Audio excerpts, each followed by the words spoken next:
Good morning, everyone. I am Will Tanner. I am the director at the think tank Onward, and I'm delighted to welcome you today to an online event, Tackling Climate Change as we Recover from COVID, held in partnership with our friends at OVO Energy.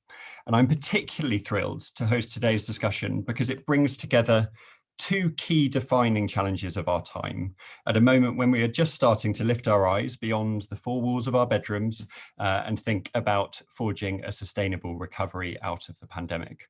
On the one hand, as we know, we're faced with the question of how to rebuild society, how to rebuild our economy after the short-term damage of the coronavirus crisis once vaccines have brought it under control. And on the other, we have a moral, an existential, and now a legal duty to tackle the long-term systemic threat of climate catastrophe from uncontrolled carbon emissions.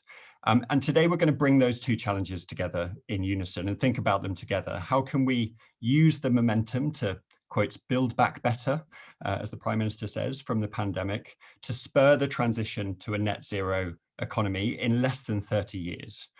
As we make some of those big trade-offs necessary to decarbonize, what can we do to ensure that not only do the people and places that stand to be disrupted are helped through that transition, but also that they're able to take advantage of the opportunities that a net zero economy might provide. And how in this year, when the UK is co-hosting COP26 in Glasgow, with Italy later this year, how can the UK lead the world towards practical action on climate policy and start to deliver towards that 2050 target agreed in Paris? So to get into those questions and many more, I'm thrilled to bring together an all-star panel of speakers for you today. I think I say that at every Onward event, but it's particularly true at this one.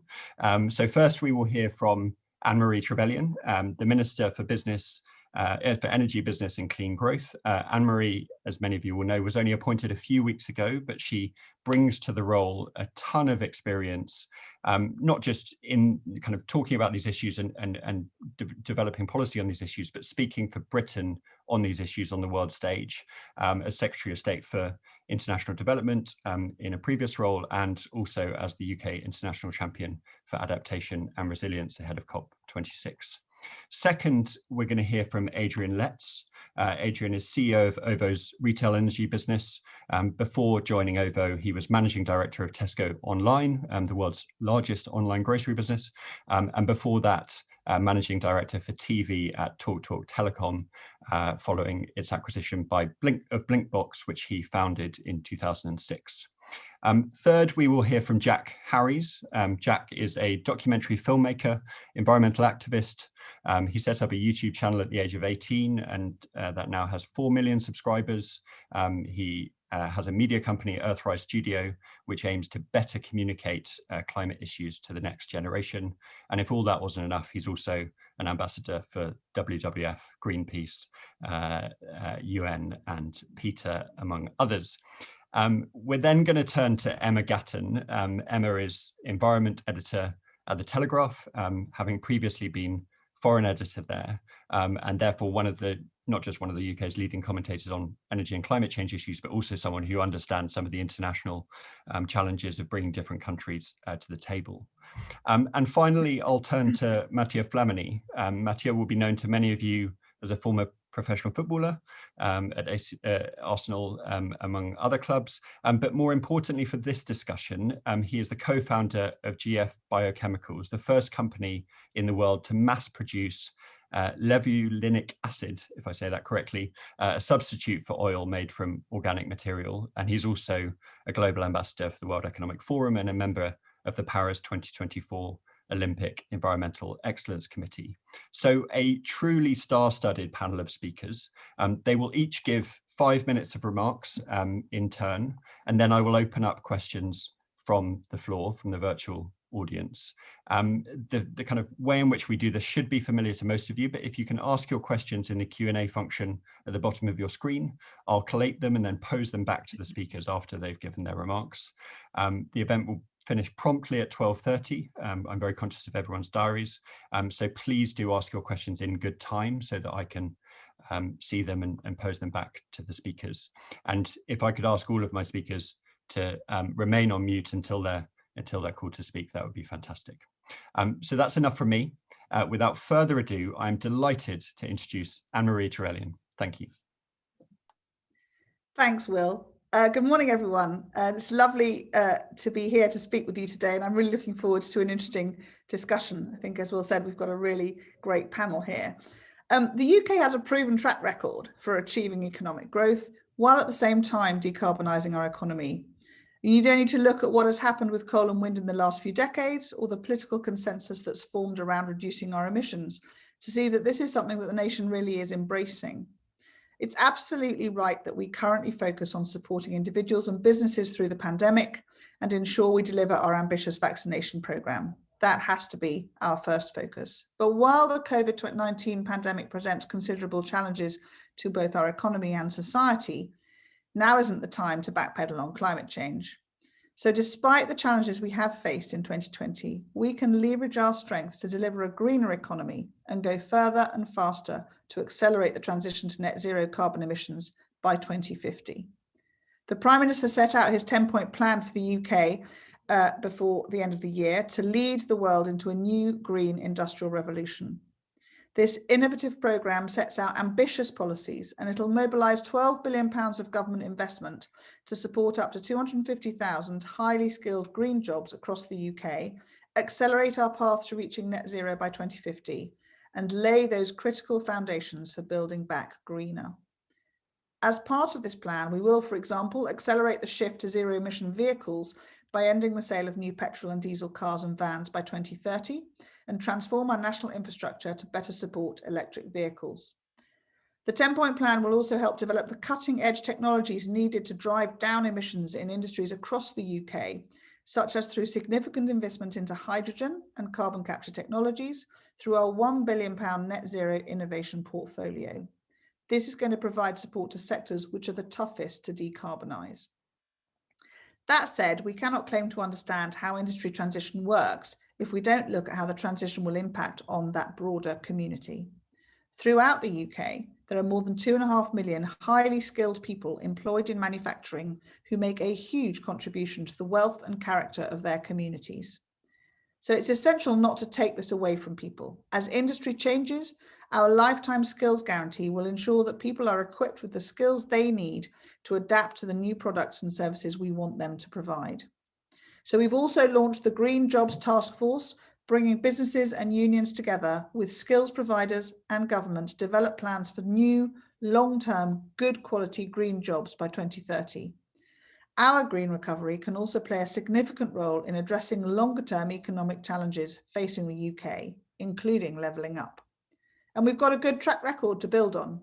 Thanks to workers in the Humber, we produce pioneering offshore wind technologies which power our homes. Because of Nissan workers in Sunderland, we are producing some of the best-selling electric vehicles in the world. The Treasury is presently conducting a review of the cost of net zero. In its review, due to be published this spring, it's going to outline how the transition to a net zero economy will be funded and ensure contributions are fair between households, businesses, and the taxpayer. And of course, this November, the UK is going to host COP26 in Glasgow, bringing together world leaders, climate experts, business leaders, and citizens to agree ambitious action to tackle climate change. So as we develop our plans for reaching net zero emissions by 2050, we will continue to engage the public on the changes that are needed to develop our ambitions on net zero. We have already set out concrete steps we will take to build back greener through the 10-point plan and recently through our energy white paper. Over the coming months, we will bring forward further bold proposals, including a net zero strategy to cut emissions and create new jobs and industries across the whole country, going further and faster towards building a stronger, more resilient future and protecting our planet for this generation and for those to come. Thank you. Minister, thank you so much. That was a wonderful way to kick off the event and a kind of optimistic, hopeful account of what the government's planning to do to really drive this agenda over the next months and years. Thank you very much. If I can now turn to Adrian to give your view from OVO. You're at the coalface of lots of this, so I'd love to hear from you about what you're doing as a company, but also where you see some of the big challenges and opportunities. Adrian. Thank you so much, Will, and thank you to Onward for hosting. I know that Stephen would love to have been here. He does send his apologies, but I am delighted to take his place. I have to say it's very refreshing to see some new faces such as Jax and Matthias on a panel like this. We do need to be as wide-reaching as possible and have as many people as possible contributing to such an important issue. Much of my remarks will reflect similarly to the minister's opening statements. We welcome the government's 10-point plan. We welcome the ambition, and really the stage is set for a future that is looking more and more bright, but with many things to do. I think for me personally, you'll tell by the accent that I'm Australian, and for me, climate change was really brought home Christmas 2019 when I was at home visiting the family, and you'll all remember the footage on television of the incredible bushfires. And it led me to question with young children, really, what is the future that we are leaving for them? What could be done and how can we lead, and what's the impact, and how can we heighten the urgency to do something? And all of us collectively, how can we contribute?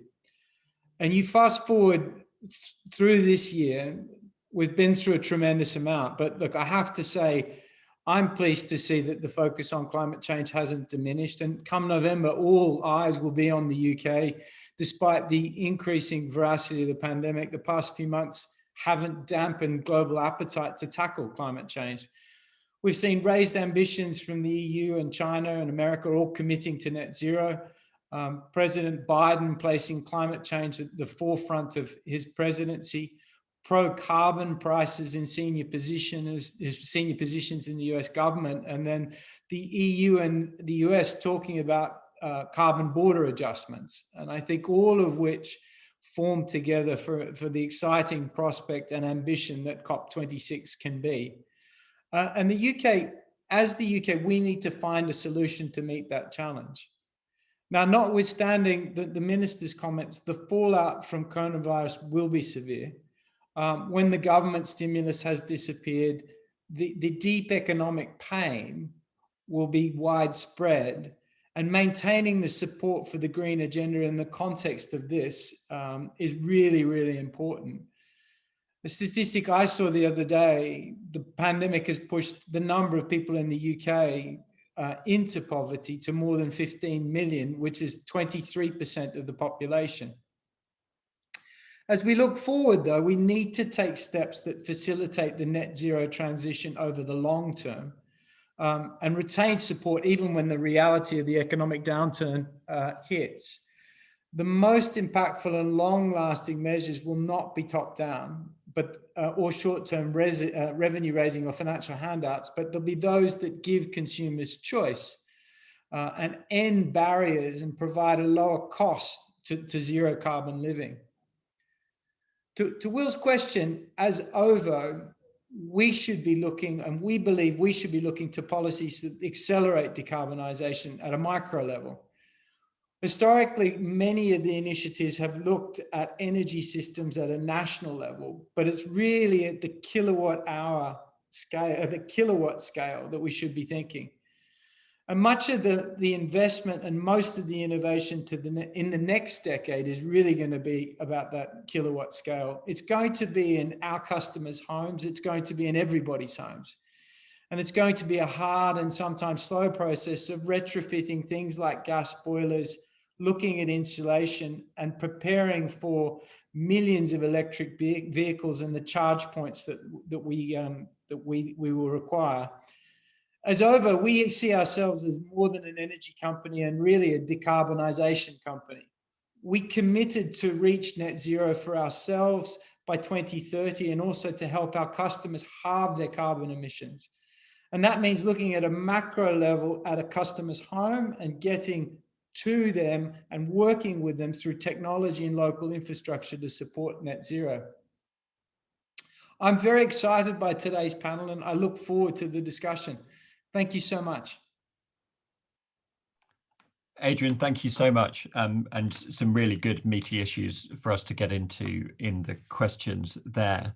I'm now going to turn to Jack. Jack, you've been talking about these issues and communicating and trying to reach a new audience for these issues for a long time. I'd love to hear from you, kind of your general kind of take on the debate, and also how you think we can maintain public support for decarbonisation over 20, 30 years. For sure, yeah. I'd just like to start by saying thank you so much for having me. It's an honour to be included in this panel today.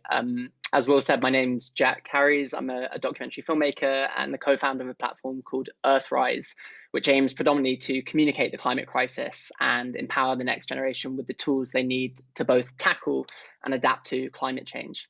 Unlike my impressive fellow panelists, I'm afraid I'm not a politician or a policy expert or the founder of an energy company. But I am a young person, and like most people my age, I grew up imagining that I would live in a world much like the ones that humans for millennia before me enjoyed, a world in which we could rely on a stable climate, a world in which I could aspire to raise a family in safe and hospitable living conditions, a world in which if I worked hard enough, I could look forward to a brighter and better tomorrow. In 2015, all this changed for me when the reality of climate change came crashing down before my eyes, literally. I'd been invited to make a documentary about glacial retreat in Greenland, and I stood on the edge of the Yakov Southern Glacier on the southern tip of Greenland, and I watched as pieces the size of Manhattan carved off the front of the glacier at an unprecedented rate. That set me on a journey of learning about this issue, and I had the opportunity to travel to some of the front lines of climate change, from Somaliland during a devastating drought in 2017 to Kiribati, a low-lying island nation in the South Pacific that's rapidly disappearing to rising sea levels. My travels taught me that climate change isn't just an environmental issue, but an issue of human rights and social justice. It taught me that at the heart of the climate crisis is a deep and devastating irony that those who have both done the least to cause climate change and those who are the most vulnerable will be disproportionately impacted. In time, it began to dawn on me that if this was the case, surely those who are most responsible for transforming the climate, in other words, the world's wealthiest countries, should also be the most responsible for taking action. In the 18th century, the UK pioneered the Industrial Revolution, figuring out essentially how to turn ancient fossils into energy. And whilst we didn't know then the disruption this would cause, by the 1970s, 20 years before I was born, the world's leading fossil fuel companies were well aware. Since then, those same companies have spent billions on misinformation campaigns, whilst governments have consistently stalled on taking action. And in a way, I get it. The more I learn about the severity of the crisis we're in, the more I realize the scale of the challenge ahead of us. Whilst providing for a fast-paced world with ever-increasing energy demands, we must phase out our central energy source as quickly as possible, whilst simultaneously transitioning to a new one. However, there has never been a better moment to take action. The COVID-19 pandemic is not separate from the climate crisis, but yet another symptom of our broken system. It is both a wake-up call and an opportunity to use this as a decisive moment to transform the elements of our society that we all know aren't working. This is what young people are begging for. I know this because I was one of those young people marching in the streets of London. In 2019, I delivered the Declaration of Rebellion to then Prime Minister Theresa May before bringing the capital to a standstill alongside thousands of others. Later that year, I was one of 8 activists arrested for gluing my hands to the front of the International Petroleum Conference. My generation have woken up to the crisis. We're scared, we're angry, and we're done wasting time. From groups like the Sunrise Movement, Fridays for Future, and the UK School Strike Network, young people are organising, and they have a clear message. We want change. We want new jobs and skills. We want a healthier, circular, and more local economy. We want a fairer and more equitable society. We want energy that is renewable and accessible to all. We want a food system that doesn't cost the earth, but instead regenerates it. We want a wilder world, a greener world, and above all, we want a habitable future. And here's the thing, we're not waiting around for anyone to make this happen. We're already taking action because we know we don't have a choice. What we're asking for is your help. As the UK recovers from the COVID-19 pandemic and prepares to host COP26, there has never been a better time to lead by example and step up our aim to become global leaders in the net zero transition. Actions like the approval of a new deep coal mine in Cumbria are directly in opposition to this aim. The last 30 years of inaction has lost us time that we will never get back, endangering the lives of millions of the most vulnerable people around the world. As we start to rebuild after a devastating global pandemic, the question that lies in front of us is not if, but when, not why, but how. My generation are ready. And so our question to you is, what are we waiting for? Thank you. Jack, thank you so much. That was a fantastic call to arms on behalf of young people. And it's clear that you have kind of a very deep, passionate desire to make some of the change that you talk about. So thank you for joining us today, and thank you for that. I'm now going to turn to Emma Gatton. Emma, you have a different perspective on all of this. As a journalist, you're commentating and kind of reporting on lots of these changes. I'd love to hear from you on where you think the debate is and what more we need to do to make this Build Back Greener mandate a reality. Yeah, thanks, Will. It's great to be here. Some tough acts to follow there. But I just wanted to talk a bit about this idea of where public support is on net zero, because I think that we see kind of time and time again lots of public opinion surveys saying that public support for climate change action is high. And we're hearing that it's an all-time high, and it's particularly high in the UK as well. And I think that the question of what effect that the pandemic might have on that is quite an interesting one, and actually at this moment quite difficult to untangle. I think that if it had not been for the pandemic, 2020 would have been a kind of major climate change year. But actually, despite the pandemic, it still was, and it's still very high on the agenda. And I think that the pandemic has perhaps changed our connection with nature and our concerns about other kind of long-term issues. But at the same time, it's very difficult to know, I think, where we're going to be once we get out the other side of this, and where people are going to be on things that actually mean changing their lifestyles. And kind of, are we going to see people actually wanting to fly more, wanting to kind of take off in their cars and drive, and embracing a kind of high carbon lifestyle that we haven't been able to live for 18 months. So that would be interesting, I think, to see where that plays out. But in terms of general support for net zero, I think we do see that opinion surveys show that there is concern, and it's across the board of socioeconomic groups. And I think that's despite some narratives that it's perhaps not interest in some groups, like kind of a red wall, blue wall issue. But what we know is that people want to see this done in a fair way. People don't want to feel that they are going to be paying for this move to a green world more than other people. So I think that comes down to what people might support, but it can be done if it's done right, I think. But I think we have to have an honest conversation about that.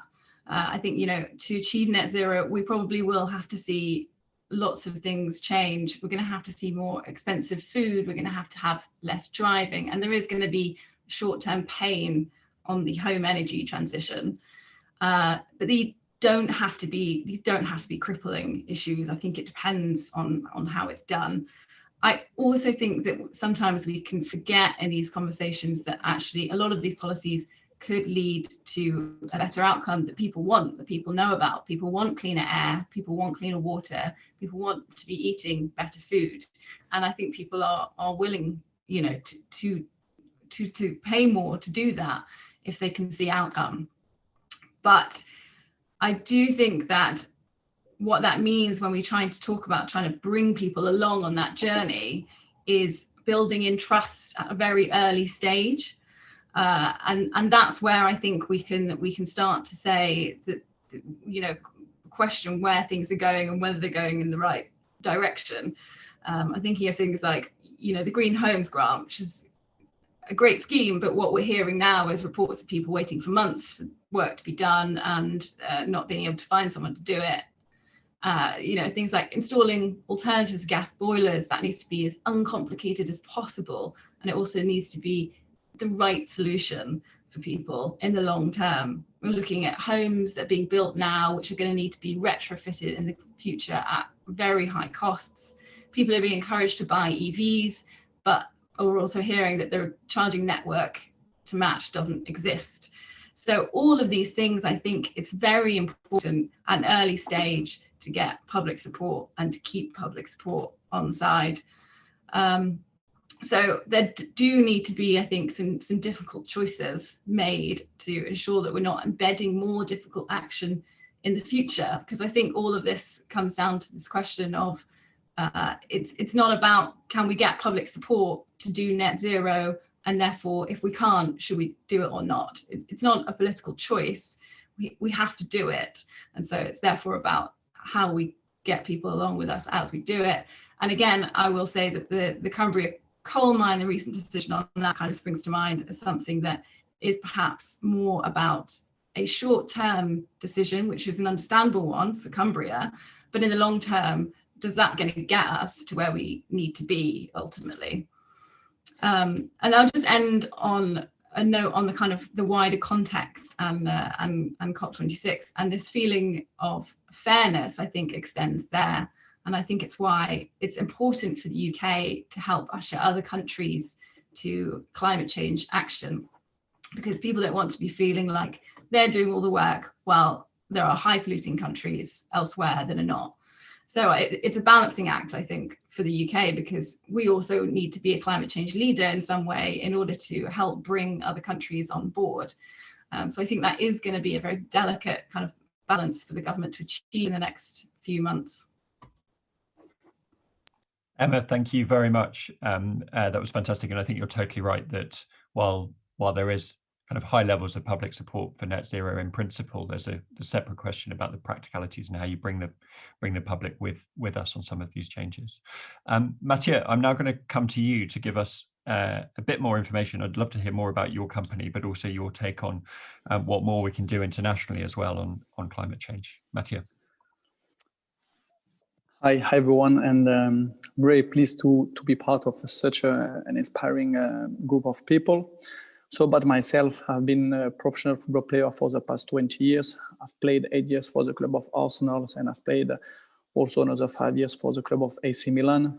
Being part of such a large economy, which is like, or being part of such a large community, which is sport, I've always thought that we have a social responsibility. And 12 years ago, for that reason, I started a biochemical company at the age of 24. So just to make the long story short, we are converting agriculture waste, and more specifically, we are using the bagasse, the leftover from the sugarcane, in order to convert that into bio-based solvent. And our products are cutting, compared to the incumbent, 80% of the CO2 emissions. So we are working in an industry which is a chemical industry, which is probably an industry that not everyone knows very well, but it's a very polluting industry. And what we have been trying to do is to substitute some of the petrol-based products which we are using every day in our products, such as home care and personal care. So I went through like a long journey.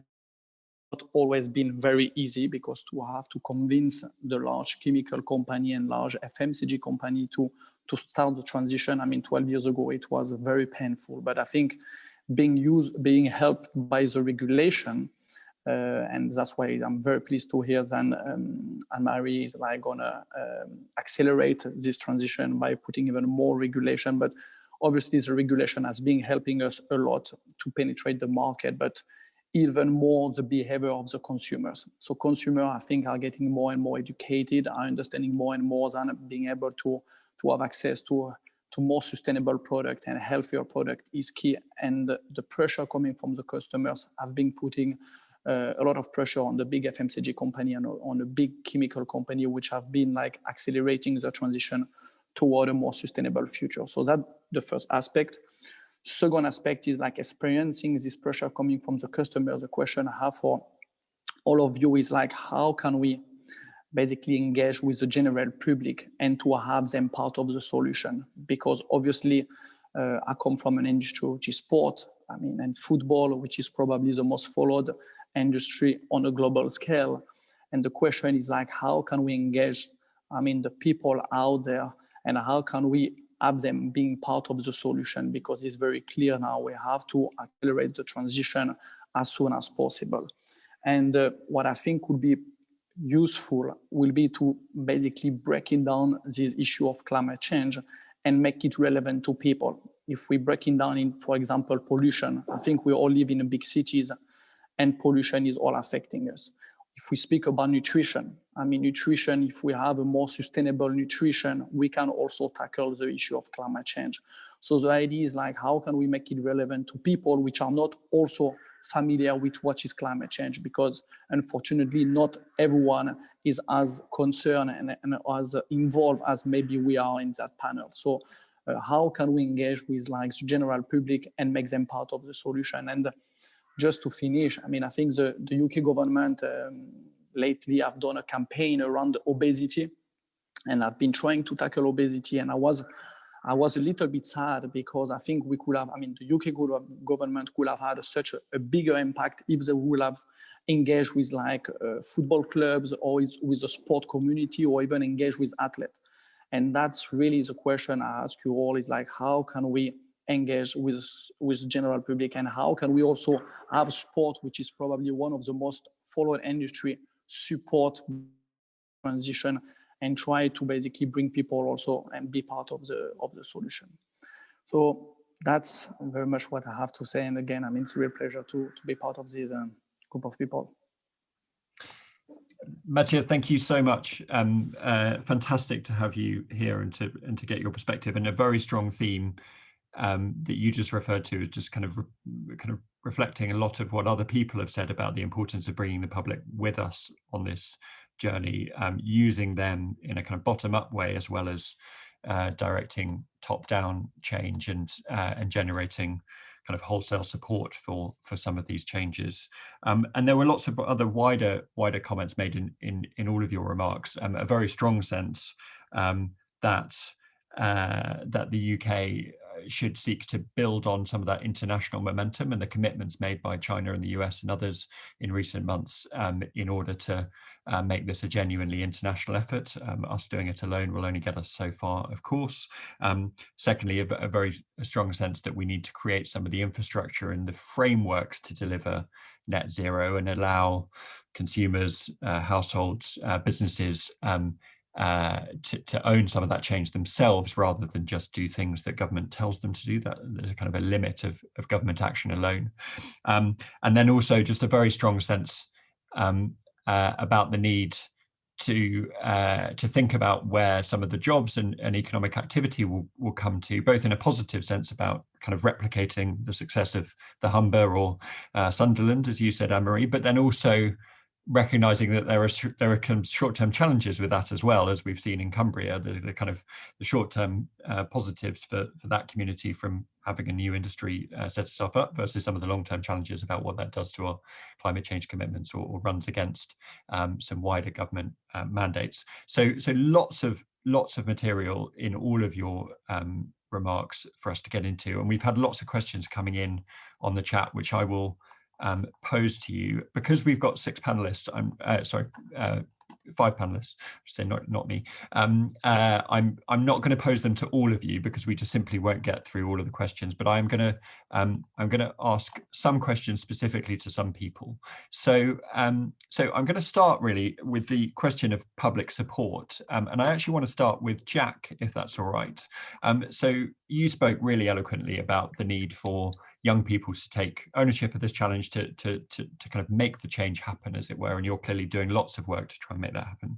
We've had a few questions on the chat asking about the best ways to do that, and there's one question about whether or not Extinction Rebellion has successfully changed the debate and whether or not that is a successful way to deliver change. And then the kind of supplementary question I would add to that is also, as we start to deliver on some of our commitment to reduce emissions to net zero, there will be probably some people who find that change disruptive and who perhaps not particularly happy with some of the changes that are happening to the way they do business, the way they live their lives.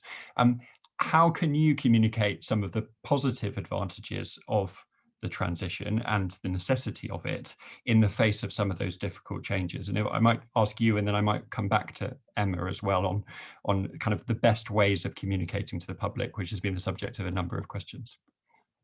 Yeah, for sure. Could you just say the first question again? Was it how individuals can take action? So how is the best way for individuals to take action and deliver some of this change themselves? I mean, is it through radical protest, as you've talked about, or are there other ways in which we should be encouraging young people or anyone to be delivering some of the change necessary to deliver net zero? For sure, yeah. So, I mean, I think the first step is for us to stop thinking ourselves so much as individuals. We've heard a lot over the years about individual lifestyle changes we need to make. And I feel like that's a particularly convenient narrative for large corporations and governments to avoid having to take the more systemic changes. Of course, individuals have to make changes to their lives, but we need to create the system in which that's easy and plausible. And I think the power of the individual comes in when we act as a collective. And I think that's what groups like the School Strike Network and Extinction Rebellion did. Was Extinction Rebellion successful? That's a really great question, and there's no straightforward answer. They made a lot of mistakes along the way, and it's by no means a perfect movement. But what they did do was come together and act as a collective to demand top-down change, and it led to the UK declaring a climate and ecological emergency. And importantly, it brought the issue to the sort of forefront of the global stage. And I think we can't even begin to measure the impacts, the knock-on impacts that has had, the amount of incredible developments just in the last 2 years since the School Strike Network and Extinction Rebellion burst onto the stage, Greta Thunberg, etc. I think it's spurred an entire new way of thinking and a new transformation. So in that sense, I think it was incredibly successful. And in terms of the transition we have to make, look, it is going to be challenging, but I think we have to communicate the severity of the issue and remind ourselves that the cost of inaction is far greater than the cost of taking action, and that's something that's often lost in the narrative. But we also have to tell a positive story. We have to stop talking about the sacrifices we have to make and how we can use this as an opportunity to build a better world. Ideas like the Green New Deal we're seeing take up a lot of traction in the US, the Green Industrial Revolution in the UK. These are opportunities to tackle the climate crisis whilst at the same time tackling inequality and creating a ton of new jobs and making a greener, more livable environment. And these are things that everyone wants. So I think it's about changing the way we look at climate change and looking at this as an opportunity to build a better world rather than to sort of sacrifice the things that we love. Thank you, Jack. And Emma, if I could come to you, we've had one question in the Q&A from Melanie On, who's one of the members of Onward's Getting to Zero Commission. And she's picked up on what you said about people being willing to pay for more sustainable products, but of course there are some people who can't pay more for more sustainable products, and not everyone has a choice over some of these behavioural decisions that we'll have to make. Can I pose that back to you? And how does government bring those people with them, and how should government think about some of those challenges? And just before you answer, Jack's just gone on mute. Emma. Yeah, no, it's a really good point. I mean, I think that we sort of, to some extent, have to see. I think that we perhaps maybe have to separate those two things, because there's a question of what do we do about people that can't afford their everyday necessities. There are people who can't afford food. We know this, but that's to some extent a slightly different question to, is some of our food too cheap, and are we kind of ignoring the pollution costs of actually making it and the pollution costs of our agriculture? Because it's not if we can't solve people being able to afford food, then we shouldn't be trying to tackle the pollution in our agriculture and agriculture's contribution to carbon emissions. We have to do this. So we have to solve the agriculture question. We have to solve, how we get agriculture down to net zero and how we better use our land to contribute. So and I think you have to say, well, that's going to leave some people worse off in terms of being able to afford their food. How do we deal with that? And that's a whole other question that I'm not kind of going to answer for the government. But I just think that you can't say, well, if we can't do one, then we can't do the other ultimately. Thank you, Emma. Just Will, I like to highlight something which is important, because also, I mean, as you were mentioning before, it's like maybe how do we convince people which are not willing to do the sacrifice for the planet? So if we take like 100 people, maybe if you ask how many of them care about the planet, I mean, it can be maybe 25%, 30%. But if you ask the question, how many people care about themselves, probably everyone will say, okay, I mean, everyone's gonna care about themselves. So take a simple example about myself. I mean, I stopped animal protein, like especially red meat, probably like 10 years ago. And the main reason why I stopped it is because I knew it was having a negative impact on my performance on the field. Okay, so I think it's all about how do you place the problem. Okay, if you tell people you have to cut your animal protein because, okay, we have to save the planet, maybe some people won't be reactive to that. But maybe if you tell people, listen, I mean, these days we are eating too much animal protein, it's having a negative impact on your health because too much animal protein is basically increasing the acidity in your body. So for that reason, you need to reduce it. I mean, I can guarantee you that much more people will be reactive to that and will be willing to basically reduce your animal protein. And if you look at the impact and the general result, you will end up to like the same result, which is basically like reducing your animal protein, your animal consumption. So that's all about how you present the problem and how you communicate with people, I think. Thank you, Mathieu. I think that's a really good example. And yeah, we do need to think quite carefully about how we talk about these issues and how we frame some of the choices for people, so that we're presenting information in a way that drives kind of better choices. Could I now come to Adrian, and Mathieu, I might come back to you on this point as well, because so we've had a few questions about specifically around decarbonising the housing stock, and some of the kind of operational challenges of actually putting technology into people's homes and getting people to take up some of these new technologies. Kind of, what's your take on the best ways of doing that? How can we decarbonise homes? And then I might come to Mathieu on specifically what he wants for us to be able to decarbonize the chemicals industry and actually drive more significant growth of low carbon materials such as that he wants. But if I can go to Adrian first and then to Mathieu, and then I will come to you, Minister, for some remarks as well. Well, thank you. I mean, I'm going to reflect some of Jack and Mathieu's comments there, that it needs to be attractive and it needs to be compelling, and it also needs to be affordable.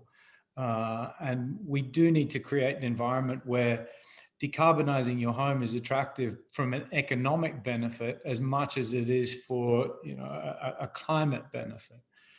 There are multiple parts to this equation. I think, you know, the efforts over the last 10 years to increase renewable production have been extraordinary. And the amount of renewable energy now in the grid is really getting to a point where it's becoming a large power source. The other end of the equation, though, is a bit of the challenge, which you allude to. The wonderful thing about renewable energy, be that wind or solar, is when the wind blows or the sun shines, we make lots of energy, but it's not typically on demand. So how we think about re-engineering both ends of the spectrum is important. That then leads you into things, and two examples. One is flexibility, and rewarding people for contributing back to the grid and or using energy at different times of the day through pricing, which encourages the investment in the home. And then the other is, if you look at decarbonisation of heat, for example, currently most of the burden of environmental change and levies and so on and so forth is on the electricity side of the equation rather than the gas side of the equation. How do you think about leveling that up, so to speak? So you encourage people to install the government ambition of heat pumps, for example. How do you do that in such a way that it incentivizes all? And there's something quite neat here in terms of the investment at a micro level that needs to go on is often in the most underprivileged areas where you have high unemployment. And I think we talked about before at the start that, you know, at a micro level and a community level, it's so important. How do you create the macro environment? How do you encourage the investment? But then how do you change the conversation of what's happening in my local community and how are we thinking as a local community, be that people of Salisbury, people of Manchester, wherever, how are we thinking the infrastructure and how are we thinking about the investment that's taking place? Emma talked about electric vehicles. How do you think about creating the charging network that encourages the electric vehicle take up? Now, there's plenty of incentives on the other side, and government road tax is a fantastic example of encouraging that, and then the cessation of sale of carbon-driven cars by 2030, but the infrastructure level, how do you levelize that, and how do you encourage that, and how do you make it more attractive? Thank you very much, Adrian. And I might pose a similar but related question to you, which is, obviously we're starting to think about the incentives in other bits of the economy, whether it's retrofitting houses or electric cars. The chemicals industry seems to me to be an area where we might want to drive further progress quicker. Is there anything you want governments like the UK government to be doing beyond what they're already doing in order to accelerate that transition and to kind of drive out much more carbon or kind of low carbon alternatives to both fuel and other chemicals? Yes, obviously, I think one of the key aspects is like government to be potentially like more radical in the approach. I think then if we count on the large chemical company and large FMCG company to kind of like accelerate the transition, it may gonna take a bit longer. But I think what's going to be important on the top of additional regulation and phasing out, I would say, the most polluting product and the more like harmful product, I would say is also like the carbon tax. I mean, carbon tax is also going to be like very important for all of us, obviously. And some example as like or plastic, is like some of the larger, I will say, producer of, like all the, I mean, I won't mention any names, but, the plastic is probably cheaper to produce a plastic bottle than a glass bottle. The question is like, if you start like taxing the impact of this company on the planet, I mean, obviously it would probably become much more cheaper to produce a glass bottle, which is less polluting. So from my side, I think it's government has to take the lead in that aspect. They have not to be scared to have a radical approach, because that's necessary at this stage. And definitely, the carbon tax and all these options are very helpful. And also just to mention is, I mean, 10 years ago, we were talking about like producing like solar energy was much more expensive than all the technology to produce solar energy was much more expensive than to produce oil. I mean, now I think it's very clear that to produce solar energy is becoming cheaper than to produce oil. So I think you have a transition where potentially, I mean, some of the new material, I will call the bio-based material, which are being introduced to the market, they will have a transition when there are still specialty, which potentially be still a little bit more expensive. But as soon as they move to a commodity, which we are talking about much more bigger volumes, then obviously like these new products, which become as cheap, if not cheaper than the petrol-based ones, because let's not forget that, for example, for us, the raw materials are left over from another product. So it's just a matter of like being able to bring your material to a commodity aspect in order to become as cheap as what is being done today on the market. Thank you. We're hearing a lot from all of the different speakers about the importance of behavioural incentives and basically making it worth people's while, either in an economic sense or in a social sense, in order to make these changes, and not to rely on either government diktats or kind of soft pressure actually to actually change some of the incentives in the system. Minister, there are lots of questions piling up for you. As a relatively new minister, inevitably people want to know your view on everything. So I might, if I may, I might try and lump a few specific questions together for you, if that's all right.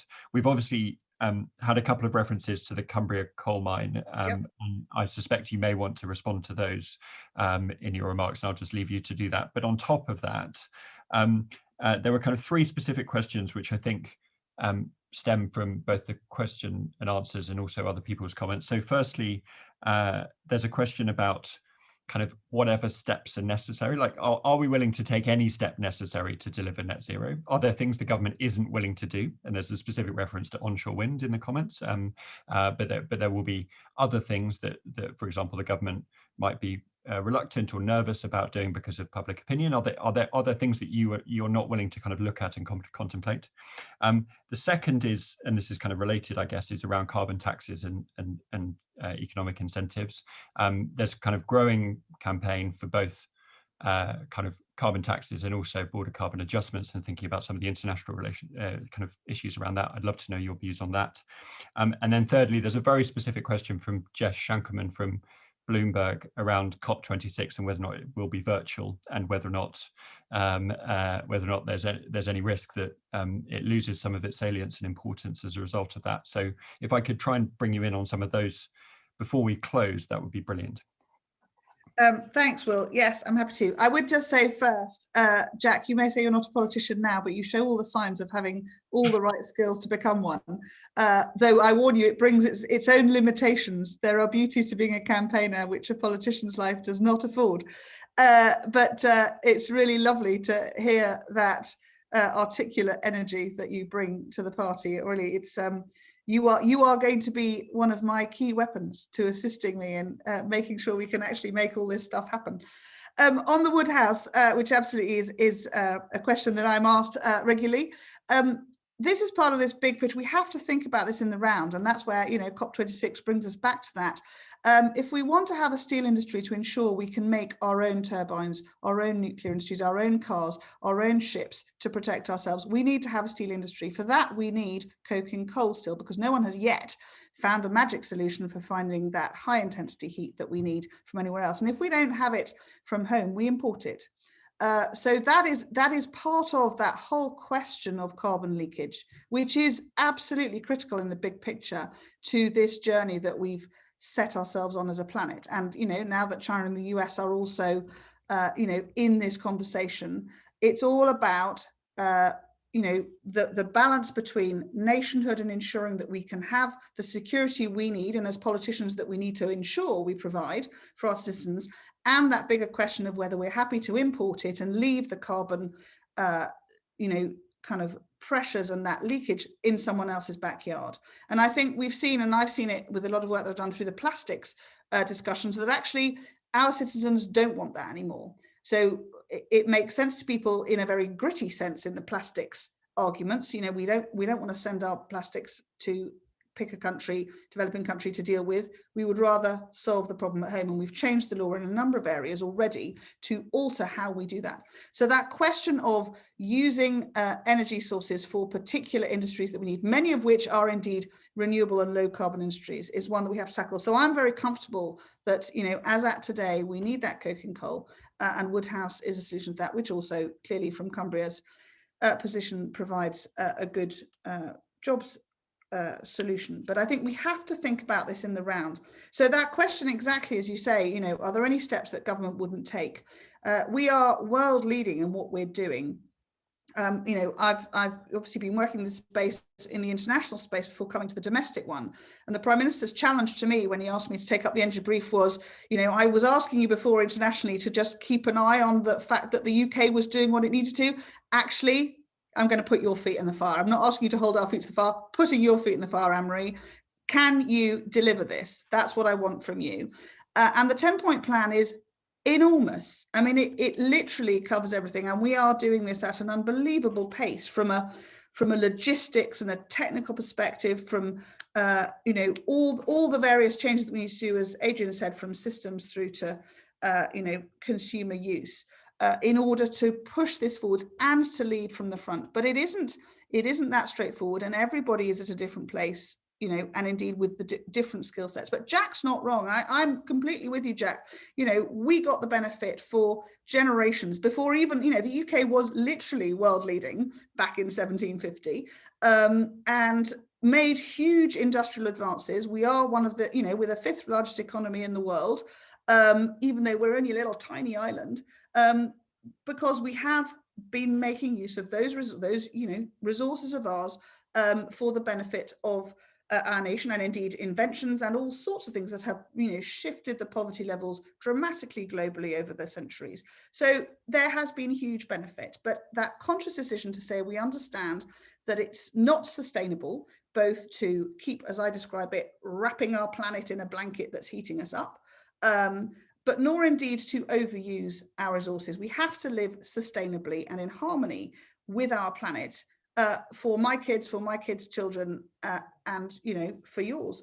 And I think that's the government's challenge, is to try to do this at pace in a world leading way that is effective, but that also doesn't cripple us. So getting that balance, and I think that, you know, the carbon adjustments, you know, issue, which is now developing a real I think, a really strong momentum, and there are a number of colleagues in the House who talk about it regularly, and the Treasury is looking at the whole carbon tax question in detail, is really important. But that's a really, really big challenge, because we're asking the whole world to reach a conclusion, and everybody is at different levels. So we have to walk the walk. So that, you know, my job as the Energy Minister is to do everything in my power to set running all these, from offshore wind to the hydrogen technologies, which I think will be hugely important to us, both blue and green hydrogen. Interestingly, we are running with both. So a number of countries are only going for green hydrogen, which it technologically is further down the line, but we're looking at both. New nuclear, understanding the baseload challenges to have the security of energy that we need, you know, the practicalities of zero emission vehicles and how we do that with all the battery technology developments that are still needed, alongside encouraging people's behavior to change. And, you know, COVID, if there is any upside to it, has reignited people's interest in cycling in their local community, in wildlife, in walking, in, you know, just being more involved in their natural world, you know, through to the, you know, the Jet Zero challenge and aviation. And, you know, taking on, you know, the interesting question, are people wanting to fly again? You know, or have we all decided that we're just happy to stay at home? I don't know. I think there's quite a, you know, my constituents are quite keen to get out of Northumberland. It's the best place in the world, but even so, they quite like to visit elsewhere and come back again. You know, so those challenges of greening these global, you know, tools that we use for our lives, you know, but things like capture and storage, which drive they're the sort of base load of change from which we can make these other changes. All these things, we're going to try and do these literally all at once. It is a massive challenge, but in doing it, we have a credibility and, you know, hopefully a world leadership to help other countries to make these changes. And with the COP26 presidency, and I don't know the answer, Jess, I really, really hope it doesn't have to be virtual. I really hope not, because the power of having people in a room together is unassailable when you're trying to negotiate from lots of different positions. But it's absolutely vital that we lead the way. But at the end of the day, it will work, not because I set running loads of programs and I put government money into policies, but because people want to buy an electric vehicle, because they're bothered enough when they get a new house to say, I'm not buying that house because it's not green enough. That's a rubbish house. That's still going to cost me a lot of money to run, and it's not green. Where is my efficient house? And those changes will drive the government's, you know, ability to move forwards. Getting all the right regulation now is difficult, so it will be staged. I have no doubt we won't get it all right on the way through. I shouldn't say that, but, you know, no one ever does. But this is a transition which involves everybody's commitment, and we have to make sure, as we do it on the way through, that our most vulnerable in our communities are able to be part of that change in a way that is financially and, you know, sustainable for them too, and for those families. So it is a huge challenge, but I think A, there is enormous energy and positivity for it. B, those of us who are old and have kids have, you know, very sharp elbows in our backs telling us that this is really important, and that's incredibly powerful. You know, women didn't only get the vote because women wanted it, because men helped them get the vote because they changed the law. This is about everybody pushing to get it right, but I want it to be right, sustainable, effective and efficient, so that we are using the world's resources much more sustainably. We live on this planet in symbiosis with the rest of the natural world, and if we don't, we will pay we will all pay the price for it. So we have to make sure we get that right. But it takes all of us to do it. So I think, you know, the work that you guys do at Onward, you know, and Jack's enthusiasm, I'm going to try and recruit him. He won't come and stand for the Tory party, but I'm going to try and recruit him nonetheless. That kind of energy and positivity and belief that it's the right thing to do is what helps move policy forwards. So we have much to do, and I have the Prime Minister with his elbows in my back as well. So there's no rest for the wicked round here. Fantastic. Well, what a note to end on. That's a fantastically optimistic and ambitious approach. And it seems like, Anne-Marie, you're not just recruiting Jack to the government's climate communications, but Matteo also seemed to offer the entirety of the footballing world to help support you as well. So tell the Prime Minister his obesity strategy just got a new champion. I shall tell him later. So no judging that one, Matthew. Exactly. So we're out of time, and there was so much that I could say about the discussion. We could have gone on for much longer, but I'm not going to try and summarize it. We will do a written summary which will circulate online on our website, on social media, and by email as well. So please do sign up to our newsletter if you haven't already, to ensure that you get a full summary of what we discussed. But it just remains for me to say thank you so much. Thank you so much to everyone for tuning in. It's brilliant to be able to reach this number of people through an online forum. 2 years ago, we would not have thought we'd be doing events like this, but it's great that we can. Thank you to everyone for asking such brilliant questions, and sorry to those whose questions I couldn't come to. Thank you in particular to OVO Energy for helping us put on this discussion. We wouldn't be able to do it without your support, and it's great to be able to partner with such innovative companies trying to deliver on our net zero ambitions. And finally, thank you so much to all of our speakers. You've been brilliant, and this has genuinely been a kind of hopeful and energizing discussion about what we can achieve together, which is exactly what it should be. So thank you. The final thing that I will say, I know that we're already well over time, but just Onward is currently running a program of work, a commission called Getting to Zero between now and COP26, which is looking at overcoming the political and practical barriers to net zero, looking really at kind of what jobs we need to create, where are the opportunities, where are the challenges. We're doing a call for evidence for that commission. We're asking incumbent industries to tell us how they plan to decarbonize and where some of the challenges are. And I'd urge anyone listening today to engage with that call for evidence. Give us some of your data, some of your understanding of the challenges, so that we can replay it back to policymakers and ensure that we develop good policy to deliver net zero. So with that, I would just say thank you again, and I look forward to engaging with our speakers and everyone who tuned in at future Onward events. Thank you very much.